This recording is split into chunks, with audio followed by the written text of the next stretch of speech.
All right, let's jump right into it. So just a quick background on Camila before we start. Camila is a former journalist at Bloomberg, went to the University of Northwestern, and is from Chile, and she's the author of a widely read newsletter called The Defiant, which writes about sort of the intersection of blockchain and finance. I guess the first question I had for you is that you're currently writing a book, right? Or is it finished? Right. It's finished. I'm kind of in the very final stages of editing, like the very last bits of it. But yeah, it's written, and it'll be out in July 14th is the launch date, and you can already pre-order it on Amazon. And it really helps if you pre-order, so hopefully everyone can go and what's the book? What's the book about? So it's the history of Ethereum. It's the first book that's been written on this. That's kind of non-technical and more about how Vitalik came up with the idea, and then he inspired this group of people to follow him and build this next generation blockchain. So it's kind of the foundation story of Ethereum. Oh, that's really cool. That's awesome. That must have been, I imagine it's your first book, correct? It is, yeah. So super excited. Yeah, congratulations. Could you tell us a little bit about what the Defiant is? Yeah, sure. So the Defiant right now is a newsletter and podcast. The idea is that I wanted to become a media platform focusing on the open economy. So that's obviously decentralized finance, but everything that goes into creating a more open world, that includes NFTs and DAOs and everything that's decentralized and permissionless. Yeah. And so what made you want to leave sort of traditional finance or sort of reporting in the traditional space and start something like the Defiant? So when I left Bloomberg, I didn't have the idea of the Defiant yet. I left mainly to finish my book because I was writing my book and at Bloomberg at the same time. And so, that proved to be a little bit too much for me. I really wanted to do the best job possible with the book. And I didn't, want to drag it on for years and years. And so I decided to leave Bloomberg to focus on the book, but also because I had been there for 8 years. And it just felt like, it was time to do something different. And I always had kind of the idea of starting something of my own. I thought maybe I'd freelance and then potentially start a media company down the line. When I was at Northwestern, I always had this idea of starting I wanted to do a magazine for professional women. So my idea was, something that's Business Week meets Cosmopolitan or something. To me, all of the women's magazines were focused on beauty and style and fashion, and not just finance and daily news. So that was my first idea for a media company. But then after leaving Bloomberg and being focused on Ethereum, and with that I came to know decentralized finance and seeing all the activity that was going on. So kind of my old idea of starting a media company came up again, and I was like, nobody's really focusing on this space, on DeFi. And to me, it was where, all the most exciting developments in finance and also tech were happening. I'm just so fascinated with everything that's going on in this space. So I thought, it's an opportunity to start something here and become kind of the media platform for DeFi. I see. So is the medium long-term vision of the Defiant sort of become a Bloomberg in a way, or where do you envision sort of the Defiant going longer term? Yeah. Yeah, it's funny you say it that way, because that's kind of what I've been increasingly thinking for for the Defiant is to become kind of the Bloomberg for DeFi. So that means, the most trusted place where you can get information on open finance. And that includes news, but also data. So, hopefully my idea longer term is to have a kind of DeFi terminal on the Defiant website. So, first step is, moving the Defiant into its own website, becoming a more established, just like content platform, taking the post of the newsletter into just like, daily stories that will, like, at the end of the day, still be compiled into a newsletter, but, published throughout the day, still, keeping the weekly podcast, adding more contributors to the Defiant. So I now, last week, Lucas Campbell from Fitzner blockchain, he came on to write the first piece. He's like my first like paid contributor, because I've had like guest posts before, but not like, just people like writing for the regular newsletter. So yeah, I'm thinking of, bringing on more contributors so that it starts feeling more like a content platform. And so what have been some like unexpected challenges or surprises when, like, I guess you're starting your own business? Is it just you right now, or do you have employees? No, it's just me. Yeah. So let's see. Just like, I guess the amount of time it takes, in the beginning, I had kind of this unrealistic notion that I'd be able to like have the daily newsletter and also freelance and just like write stories for other like media organizations. And obviously, that was impossible to do. But yeah, no, it's also been surprising to see just like organic growth. I thought I would have to go to like other like marketing resources much faster to keep like on my growth trajectory. But so far it's just been organic and just me and my Twitter.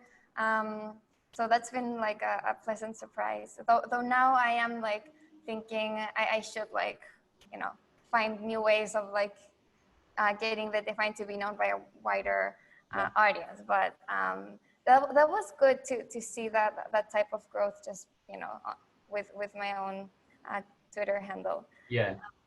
Did you feel like it was the hardest hurdle was sort of taking that jump to create your own business, and then once you made that leap, maybe it was a lot easier than you thought it was, or just that psychological barrier? Yeah. So it was definitely scary. I had been thinking about doing this like DeFi newsletter for, I don't know, like maybe a month or two.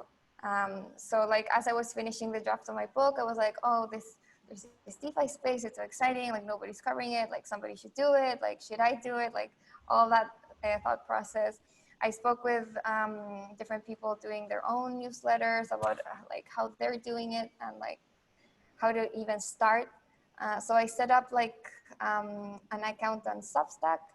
I found the name, called it the Defiant, but like didn't publish anything on it for a while.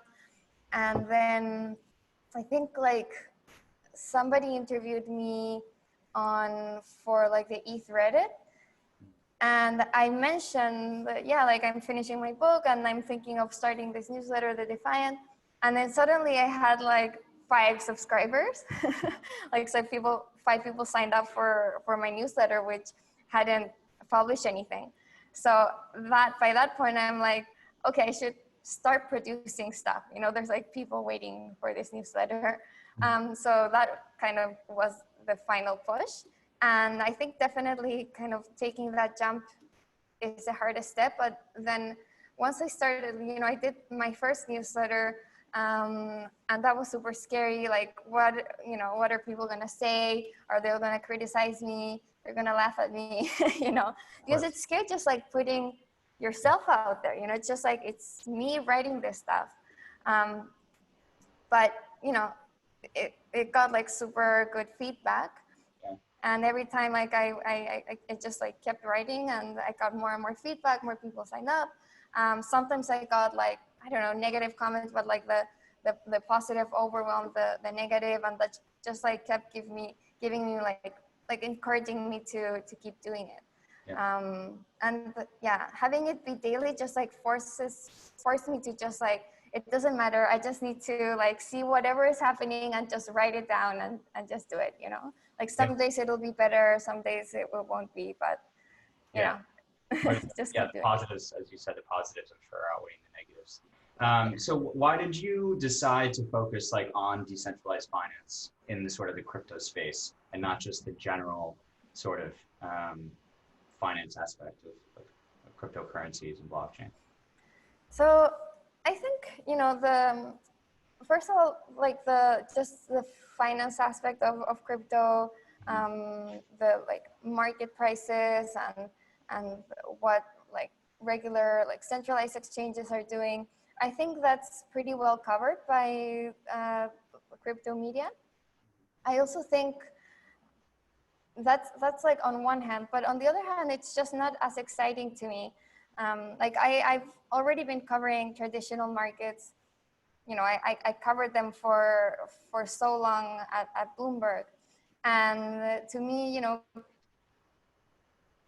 the exciting part about crypto is this ability to have like really an open permissionless system, right? So that was like what Bitcoin was all about, just like peer-to-peer money transfer.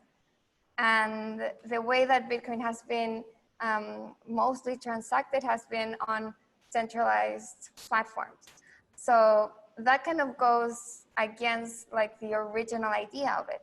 But I think with DeFi, we're achieving that original idea for cryptocurrencies, like a truly peer-to-peer permissionless system where everyone can participate, and it, you know, something that lowers the barriers of entry so that people all over the world can have access to these financial services. I think that's super exciting. It's something that we've never seen happen ever in finance. Just like cutting out intermediaries, having people like just be creative with the way they transact and create value. So it's just more exciting to me than just like centralized finance and crypto. Are you worried at all that, like, as you say, that the users, trading traditional cryptocurrencies are sort of centralized, they're doing it on centralized exchanges. You know, a lot of these people might be professional traders. Are you worried that at the moment, a lot of these users, at least from my perspective, appear to be sort of these, people trading in a centralized way where they're like traders or people of wealth, things like that? Do you mean if I'm concerned that most people using DeFi are just like professional traders and Yeah, big things whales?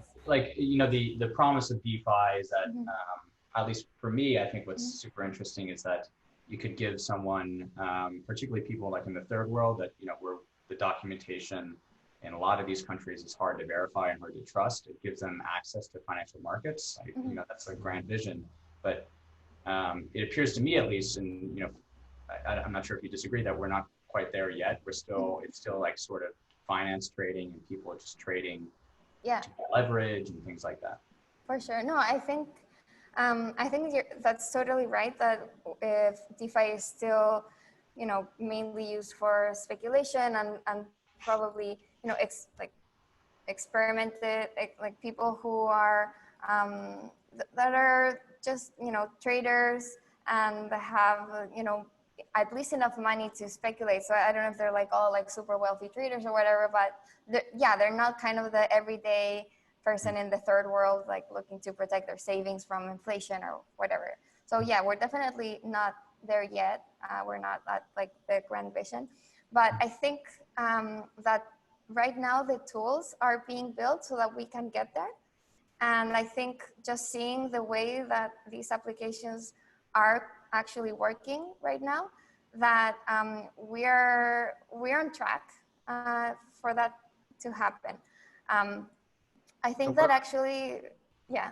No, sorry, finish. I didn't mean to. Yeah, no, I think it's actually a good thing that right now DeFi is being used by experienced traders, because it's super risky. Like we've seen all the hacks and like attacks that have happened recently. I think, you know, there's still a ways to go before DeFi is actually safe for a mainstream audience. So I think it's good that it hasn't received like ICO type of attention yet. Like I think it'd be like super dangerous if we suddenly saw like millions and millions of dollars. I don't know, how many billions of dollars went into ICO? Like I think that was super unhealthy and crazy. So I think we're in like the DeFi right now shows, I think the space has matured somewhat. Okay. And so when you talk about like sort of the tools that are being built to get to the point where that long-term vision of DeFi is achieved, what are some of those tools? Yeah, so I think to start like decentralized trading, just having like the way to swap tokens in a decentralized way, you know, in exchanges where you don't need to go through KYC, that you're actually doing it against like a liquidity pool or against like directly with the a counterpart, so peer-to-peer exchange, and having it be more intuitive than DEXs were before. Like user interfaces for DEXs now are pretty amazing. Like if you go on Uniswap, it's actually like a nice experience to trade. You still have to like go through like all the hurdles of actually going from fiat to crypto, which is still tough, and like getting used to MetaMask and all that. But I think UX improvements have been incredible so far. So I think kind of one of the foundations is an easy way to exchange tokens trustlessly, and I think that's working pretty well. Another one is collateralized loans. That's been like a big piece of DeFi, and that's also, you know, it's working okay. Like when after, you know, the Black Thursday of MakerDAO, I don't think we can say it's perfect. Yep. You know, like liquidation systems breaking down, but obviously the whole space learned from that, and you know, they're implementing better oracles, better like ways so that more people can participate in liquidations. So yeah, these tools are improving. Another important piece, I think, is lending. So the other part of borrowing, just like being able to deposit your crypto and get passive income from that, I think is huge. And I think that can be a really attractive use case for a broader audience. So yeah, I think these are super important stepping stones until we get to that kind of everyday user. What was like your first interaction with either crypto or DeFi where it sort of the light bulb went off and you became hooked, so to speak? I don't actually remember, but I think it had to be Uniswap. You know, as I was saying, I mean, yeah, I think just like realizing that all I need is my MetaMask account, just like this extension on my browser, and that's enough to use any of these protocols. Like being able to go into these apps and not having to, you know, have a username and password, and just like being like right there and ready to trade.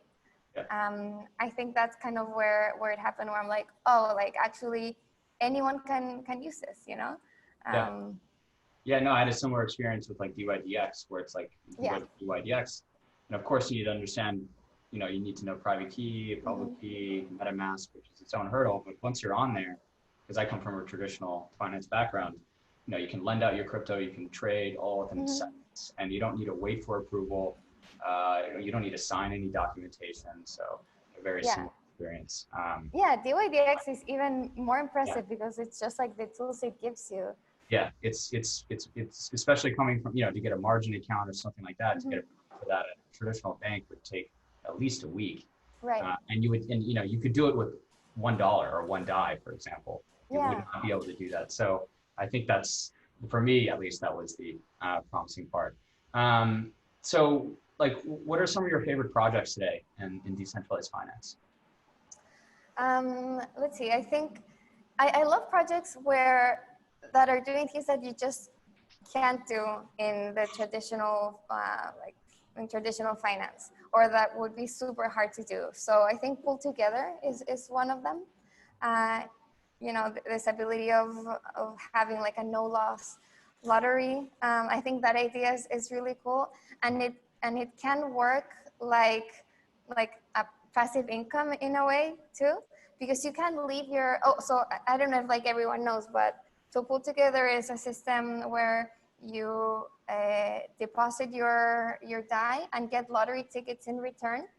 And so what it does is that it pulls the deposits from all of the users, puts it on compound finance, and the winners of the lottery get the interest generated from that DAI. So if you want, like, you're able to withdraw the same amount that you deposited to get your lottery tickets. So you never lose the money that you gambled in this like lottery system, because like winners get the interest generated, not the actual like pot of the lottery, right? Yeah. So I think that's so interesting. And you can just like, so I have this experiment that I'm doing in the DeFi that I invested in 10 different DeFi projects, and Pull Together was one of them. So the idea is that I invested 100 DAI on these 10 projects, and I'll see what the performance was like throughout the year. So the idea is that I can just like leave DAI there, and every week there's a new prize, and every week I'm participating in this lottery just by having like my DAI in the contract. So, you know, it does kind of like, it is a way of like potentially gaining some interest or some returns without doing much, you know? Your your accountant must not be very happy with that idea. Must be creating a lot of work for her. Well, yeah, we'll see. I haven't gotten to that point yet. Yeah. Okay. Yeah. Yeah. So like, what are like, so is there a project out there that you think is like super underappreciated, that you think deserves more attention, that's sort of going under the radar? I'm not sure like how many people know about Roll, ROLL for. Yeah, I heard about it. Yeah. What is, could you elaborate what Roll is again? Yeah, so they enable the issuance of personal tokens. And I think this is a really cool idea. I issued my own personal token, so I have like Cami tokens. And so what they do is they make it easy to have a platform where you can issue your tokens and create like a market for them. So I can say, you know, a subscription to my newsletter is worth 10,000 Kami tokens, and the way to earn them is, you know, you can share the defiant, or, you know, tweet it out, or I don't know, I can create like different ways to earn it, and also like different ways to spend these tokens. So I think it's a really exciting idea that it just kind of generates this like economy based on these tokens, which kind of serve to incentivize behavior without actually needing to pay like real money, right? It's these tokens were like. Is it similar to what, I don't know if, I'm sure you heard about the Nets basketball player, Spencer Dinwiddie? Yeah. Is it a similar concept? I think it's a similar concept, except, you know, the idea is that the tokens are traded against like, not like future revenue, Okay. but against like actual things, right? So either like some people use them to trade against their time. Like I know like at least one lawyer issued his token, and he trades it in for like an hour of consultation. So either like you can trade them for like actual things, like a newsletter subscription, or a t-shirt. Like there's some like artists who like sell their art or like their like merch against their own token, or through like your own time, right? And I think that also, I don't know, that kind of keeps it away from the like gray regulatory area of like issuing a token against like future income, and it's just like more like an airline mile kind of thing. But I think it's cool because it kind of enables this like moneyless economy where, you know, I wouldn't usually like pay anything for people to share the Defiant, but now I have like an instrument to incentivize that behavior. Yeah, no, that makes sense. I guess like, so today in sort of DeFi, there's a lot of projects that kind of seem similar. You know, you have Dharma, you have Compound, you have DYDX. You know, you have all these platforms that sort of, like, where do you see it going where they're all sort of doing the same thing? Do you see like a convergence where there's one or two of these platforms? Do you see them all existing on their own in the future? Yeah, no, I think it's an interesting question. I'm not sure. I don't think, I mean, I think there's obviously space for many like lending platforms, the same way we have many banks, right? I think maybe they can find their own like niche, and maybe they can differentiate on how they look, on like the user experience. Maybe some will be good for having like more sophisticated tools, and other will be more simplified.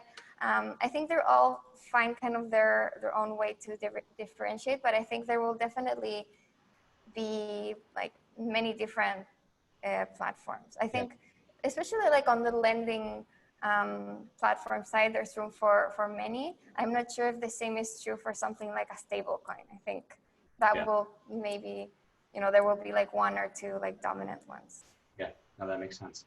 I guess like taking out, you know, popping back up the stack and looking at the space with a sort of, you know, 10,000 foot view, I guess like looking forward, who would you say is a bigger voice in designing the future of like blockchain and DeFi? Is it sort of people in the first world, which is like people of means, you know, or people with this sort of a knowledge base, so to speak, or is it sort of people where, you know, in my view, I think a lot of the use cases are going to arise from the third world. So is it the people who are actually going to be using the projects or using the products, I should say? Actually, like I kind of disagree a little bit that the main user necessarily has to be someone on the third world, because like I said, I think a big piece of why DeFi is attractive is the ability to lend your money in an easy, decentralized way and get interest for it.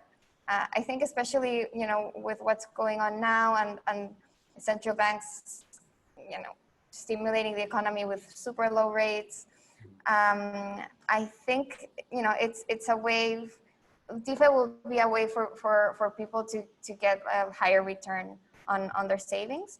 And the places where interest is lower is in developed economies.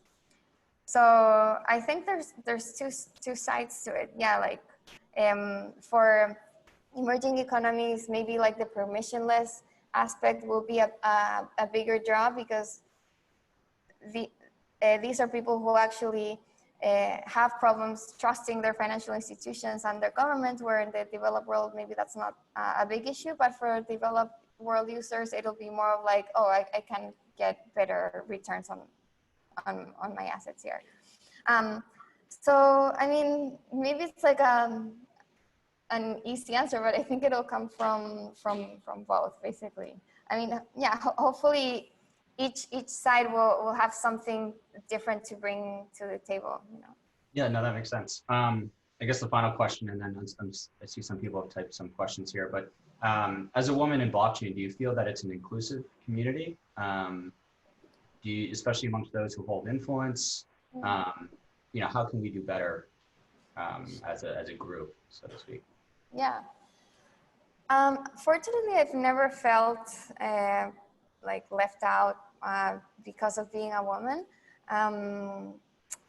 Especially in the Ethereum community, I think there's this, you know, it's very, very inclusive.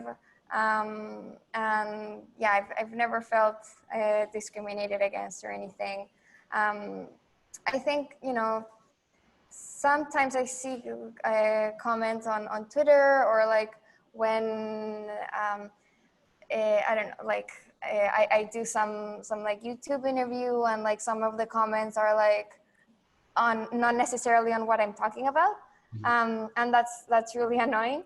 So I think kind of how we can do better is just like treating a woman speaking about blockchain the same way you treat anyone else. Like, don't comment on her looks, you know, um, and yeah, just like hopefully it doesn't have to be an issue.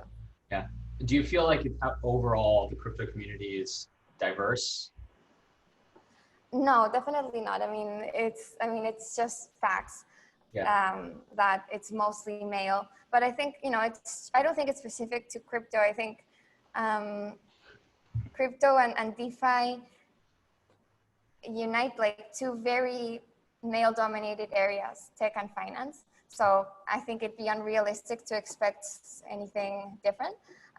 Hopefully, DeFi can change that because of the way it's supposed to be open and inclusive and just like fun to use. And I thought about this, and I have no idea why, in general, women aren't as interested in finance as men. I think maybe it's something to do with the way we're brought up.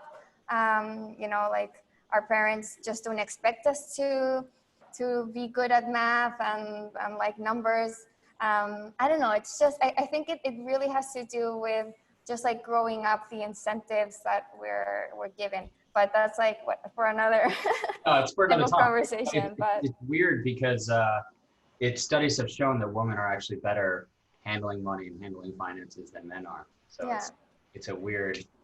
It is weird. Yeah, but yeah, but something to work towards. I know that we ran a little bit over, but I'd like to get to some people's questions. If you have any, feel free to post in the Q&A or the chat. The first one I have here is from Paul Murphy at Credmark. He asks, is the DeFi going to stay focused on Ethereum, or will it cover DeFi activity on other chains? No, I'm definitely, trying to look at non-Ethereum DeFi. Like the podcast and interview I had last week was with Ava founder, with Emin Gunsirer. And, whenever there's something related to DeFi on other chains, I definitely try to cover it as much as DeFi on Ethereum. It's just like right now, most of DeFi is in Ethereum. Yeah. But yeah. Duty asks, there's still quite a contingent in the traditional finance world that does not take crypto and DeFi seriously. We're at Bloomberg through most of the cycle of DeFi coming up. How did you see these poo-pooing perspectives change? And how did you see them changing from here amongst the mainstream? I think it's like a generational thing. Like when I was at Bloomberg, it was really hard to, explain and have like people understand why crypto even matters, especially, older editors and reporters. They really just see it as like a way to like scam people and just like not real. They like I don't think they get it, and I think it'll come with kind of a generational change in traditional finance, and I think it's already happening that like younger people in traditional finance are the ones that are looking at crypto and pushing their institutions to look at crypto. And it'll just be a matter of showing them that, when DeFi continues to get more funds and people, they'll be forced to take it more seriously. Yeah. No, I tend to agree, because like I was at Morgan Stanley during the ICO bubble, and it was a crazy time because, that's all everybody was talking about. And I agree with you. It's going to be generational change once people, the millennials start asking for those types of products to be included in their portfolios. So once there's demand, because the banks, will want to earn a fee, of course. But so Matt asked, when Ripio and others are operating banking-connected crypto exchanges in Argentina, however, they seem to be functioning in practice as exchanges which give access to dollar derivatives, primarily DAI. Do you think that these exchanges are at risk of having their banking connections severed in the near future? If so, what are their backup plans? Yeah, it's a great question. And I think, unfortunately, it's a risk for exchanges operating in countries that aren't very friendly to crypto. Argentina is an obvious example where the government might turn to crypto exchanges to shut access to a dollar-based asset, and they have the power to do that. We saw that I'm from Chile, and in Chile, there's 3 main exchanges, and they're all in this ongoing fight with the regulators and banks because banks keep shutting their accounts. So in that case, it's the thing. I think the only option is just something like local Bitcoins, where it's going back to just directly peer-to-peer exchange of crypto. Which makes it harder, but at least there is a way to get around it. Okay. Paul Murphy from Credmark asks, are companies you talk to worried about DeFi being strangled by regulators, either directly or indirectly? Assuming they will try to get involved, what will trigger a more aggressive stance? Yeah, I think in DeFi, the idea is build quickly until it's harder to shut these things down, and decentralize as much as possible, so that it's harder to do. I think that's one of the main reasons why so many of these DeFi projects are turning to DAOs and having a decentralized governance. Because it just makes it harder to not have one institution to go after if regulators were to come. That said, unfortunately, there's other ways platforms just going after individual users. So I don't think decentralized organizations are kind of the holy grail where that'll save DeFi necessarily from regulators, but I think so far, especially at least in the US, regulators have found that they don't want to drive innovation away. And so they've had kind of this light touch, a way to deal with crypto. So yeah, hopefully it stays that way. Momin from Credmark asked, what type of product do you think can move DeFi from a place where the majority of users are either using it for arbitrage or use it for fun to place it where it offers some essential product or service? Example, voting app, saving account, e-commerce. Yeah. So I think what's missing? I think before I've said, things like uncollateralized lending is a big one. Just not having to put up more assets than what you're taking out is something that'll drive mainstream users. Decentralized identity too, is a way to achieve this.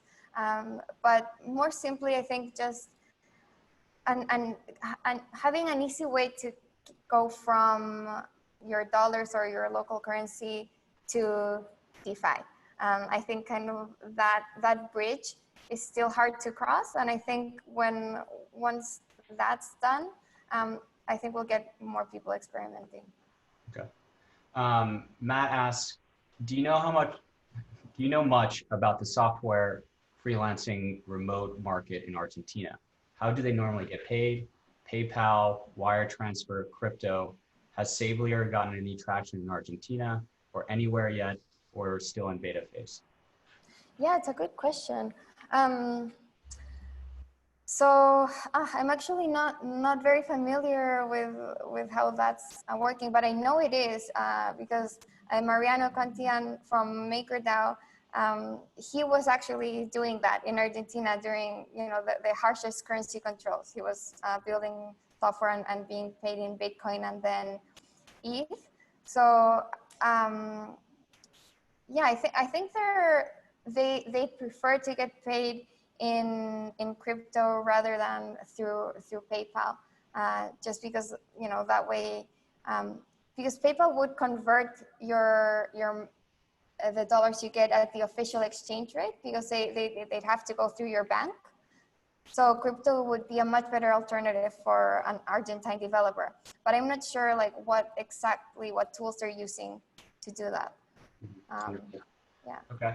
And then the last question here is from Nico, fellow Chilean. Chileano, right? Chilean, yeah. Chileno. Yeah, Chileno. Because, hola, Cami, what are your favorite DeFi projects? From LATAM countries, where do you see the most interest in DeFi? Or are they still behind in understanding more about crypto in general? Yeah, so I mentioned kind of the most interesting projects. I hate to say like to have favorites, but I just think it's interesting to look at the ones that are doing something like truly original. So like Pull Together Savior is a great one. Savior streams pavements. Roll, like I mentioned. I love what Unlock is doing. Unlock is how I can accept DAI payments for my newsletter. So that's something like I actually use every day. So yeah, I guess like those are some projects to look at. I mentioned Uniswap just because it's so easy to use. DEX aggregators are amazing. They, it's like a DEX, but they figure out like which platform gives you the best rate. Okay, and then